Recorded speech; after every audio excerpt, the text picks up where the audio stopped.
Yo, what's up, guys? Welcome back to another video. And today, this is kind of a different video compared to my other, original math videos. But I just wanted to talk about a clear distinction between memorization versus, I don't even know how to pronounce that, derivation. I think that's how you pronounce it. I have no idea. But essentially, what I wanted to just talk about was how in math and in different things in life, you will have to memorize some stuff. And so if you're a student, preferably in calculus, preferably in high school math, the most important thing, well, for me personally, this is just my opinion, but for me personally, the most important thing that you're going to have to memorize is the unit circle. So that's probably something that you have to memorize right on top of your dome. The second thing I would say you have to memorize quickly is your sine, cosine, theta functions, so just like trig functions and what they do. And obviously, if you have a very, very good memory, you can memorize like various equations and stuff. Especially, I know for calculus, they don't give you an equation sheet, so you're just supposed to derive everything from your head. But I say that there's a better way to derive these equations and derive everything rather than memorize a bunch of concepts, which you may not know or you may know how to apply. What do I mean by that? Well, let's take the trigonometric function sine squared theta plus cosine squared theta is equal to 1. So you might be thinking, well, this is one of the things you have to memorize in high school. However, there's so many different ways that you can categorize this. You're able to use these functions in order to derive other trigonometric identities. And what do I mean by that? Well, let's say let's say you subtracted cosine squared theta,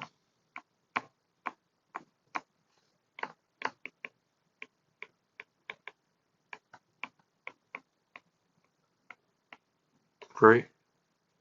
And then from here, you divide sine squared theta to just get it by itself. Now, from here, this is just 1 is equal to 1 minus cosine squared theta over sine squared theta. And you can really just change this to sine squared theta, which is equal to 1.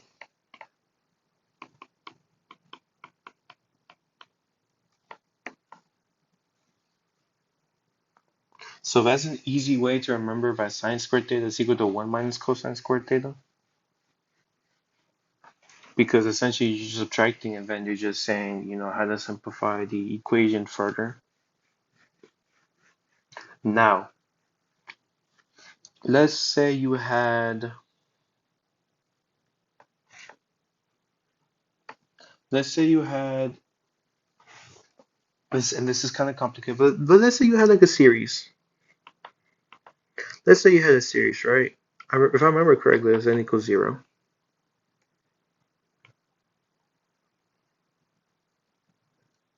Of x to the 2n plus 1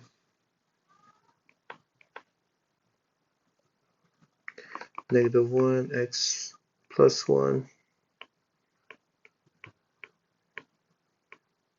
Now, some of you might remember this as just being sine of x. And this is exactly what sine of x is. So the series for sine of x, if you remember correctly, it's just x minus x to the third over 3 factorial plus x to the fifth over 5 factorial minus x to the 7 over 7 factorial, and just repeating.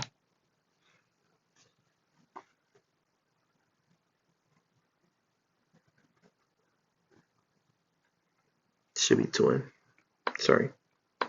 I don't remember it myself, which is why I like to derive it. This is the difference between trying to memorize something and deriving it. As you can see right now, I have no idea if this is even the right series, but I know that sine of x is equal to this series. And so from here, if we just do the derivative of sine of x, well, if you're already familiar with calculus, you know the derivative of sine of x is just equal to cosine x. But if you do the derivative, then you're able to get the series for cosine of x, which is kind of cool because it's just patterns upon patterns upon patterns. And then from here, you could really just derive the series equations.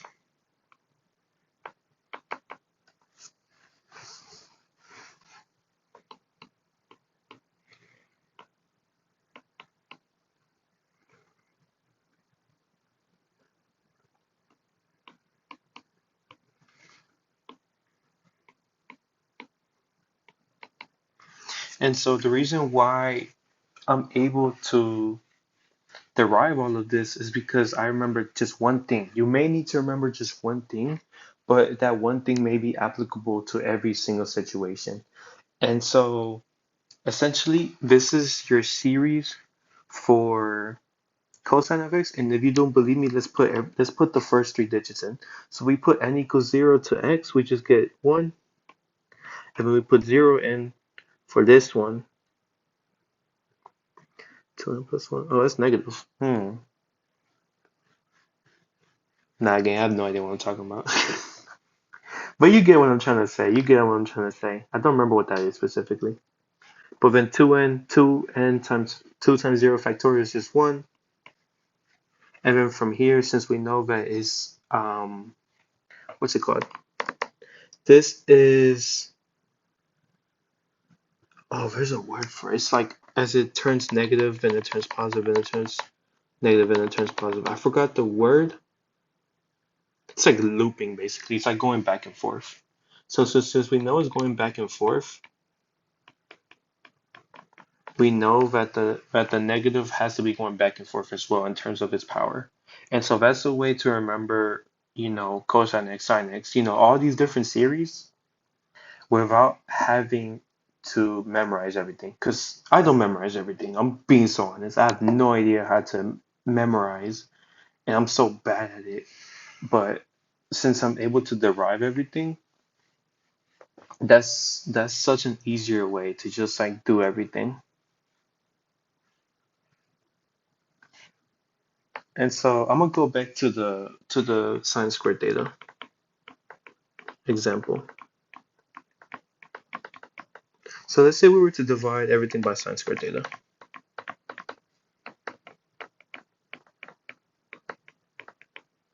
You'll be like, well, why would we do that? Well, we would just be given another trigonometric identity.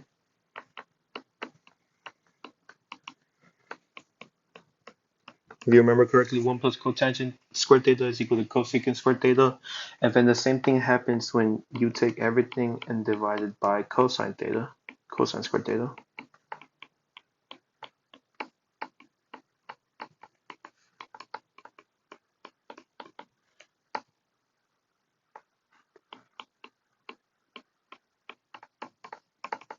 We're given another trigonometric identity. 1 plus tangent squared theta is equal to secant squared theta. And so you might have to remember one equation, but which is the easiest one. And even you can derive that yourself from the unit circle, which is the crazy thing because everything in math is very, very easy to derive from. You just have to remember a few things, but then from there, if you get the gist, you get the flow of it, you're able to remember it. I think another equation that I mostly just derive and I don't like to memorize or anything, honestly, is the unit circle. I would say the unit circle is one of the hardest things for students to memorize as of right now. But for me, well, I memorize it. It's because it's just hard coded into my DNA at this point. My Algebra 2 pre-calc teacher, she wasn't very nice to me. She made everyone memorize the unit circle by hand. So it was like, ah. But some ways you can memorize this is just remember that it's repeating. It's essentially a pattern. If you watch my unit circle video, I talked about all the points. But really, there's this dumb song. It's in Brazilian. I don't know. It's like dois, três, dez, dos, um. So it's essentially like this.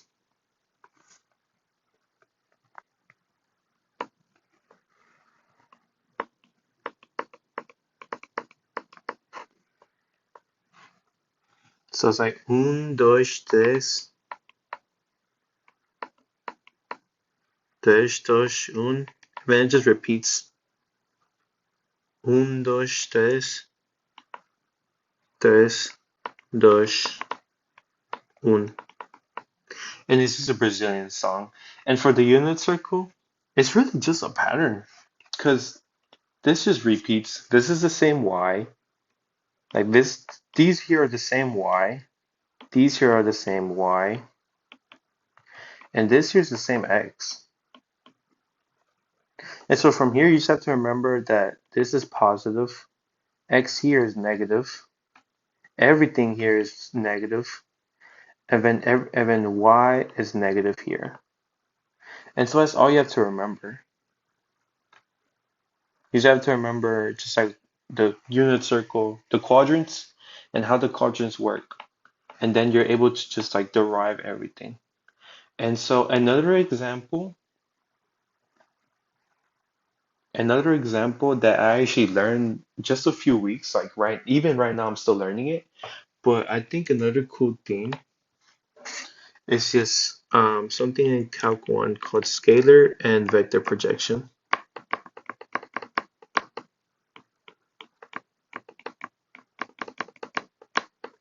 And so essentially, let's say you had like two vectors. And so like let's say if like they make a right angle or whatever. We're given vector A and then vector B. Essentially, what you're trying to find is how much this shadows, you know, like how much this shadows vector B onto vector A. And the equations for that is just finding dot product. So what do I mean by that?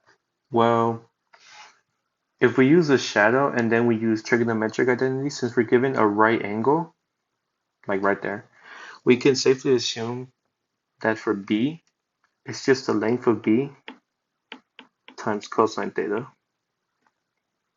You might be wondering, well, we're not given an angle for cosine theta. How do we find, a projection? Well, there's an easier way to do that. Let's say you remember dot product. And this is what I mean by memorization is important, but derivation is more important to understand really the why. Dot product is essentially just the length of two vectors times cosine theta. And if you remember correctly, there's also another formula for dot product, which is just A1, B1, these are multiplied together, plus A2 times B2. So from here, this is just dot product, right? And then you can just set these up because they're the same thing, basically. And from here,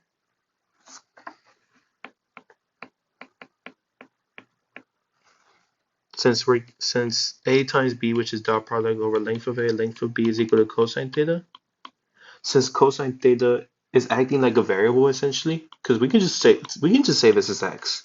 If your brain understands that better, you can just say that's x. And then since x is equal to dot product over length of A times length of B, you can really just do this. Look how cool this is. This cancels out. And you know what this is? This is scalar projection.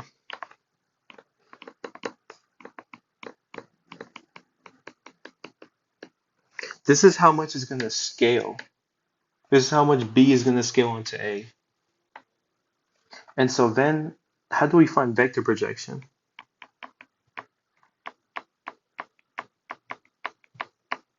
Well, if you remember correctly, unit vector essentially to find one vector. So let's say we're given 3, 4.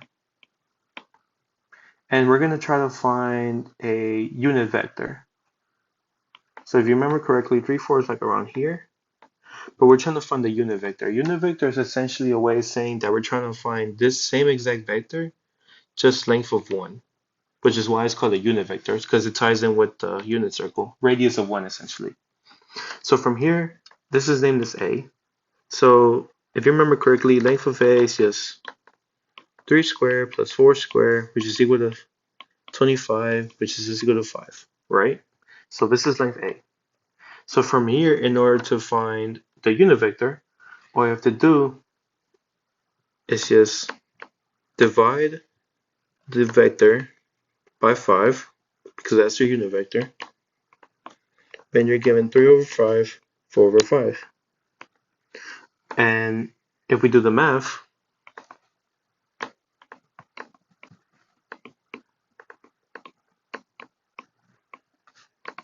you can see that 3 squared is 9 over 25 plus 4 squared, 16 over 25, which is equal to 25 over 25, which is equal to 1. And this is why they call it a unit vector. And so how does this tie in with scalar projection? Well, if we're trying to find vector projection, we're obviously going to have to find the unit vector. And so in that case, let's just say the unit vector was this, right? Since we're going to try to scale this vector with the scalar projection, all you have to do is just a times b of length of a times length of a again as a denominator, and then what you put on top is actually just your vector a, because this is your unit vector and you're just trying to project it to be that size, because you're just trying to scale it to what the scalar projection wants. And this is just a way of saying that this is the way it's going to be after the projection. So as you can see here, we can just do a times b times a vector over length of a squared. And so from here, I don't remember any of this. I'm telling you, I don't remember any of that. This is just a way to derive equations instead of just memorizing them. I hate memorizing. I don't like to memorize stuff. I'm not someone that's really good at memorization. I think it's better for people and for especially students to just know and understand where things come from instead of trying to memorize everything, because I think something has to be applicable if you want to understand it better. And so I can't think of another example right now other than these two. But essentially, that's just a way to just like apply and understand the information and just derive instead of just memorizing. As I said before, I hate memorization. Memorization is good when it comes to specific parts. However, I think deriving an equation or deriving a number or deriving anything else is so much better than memorizing something, because I think recognizing patterns is very important. And so that's just my little rant about, about just applying and just understanding information before trying to memorize something. Think if you memorize something, you should at least understand the information and understand where you're getting it from. And so that's just my little rant. Obviously, I did make mistakes, which is why I said hit memorization. But essentially, yeah, that's really the video. Thank you for watching. If you stuck around to the end, really thank you, because I just ran up a lot about stuff. So thank you, thank you, thank you. Thank you for watching the video. Please like, subscribe, share if you liked it, and goodbye.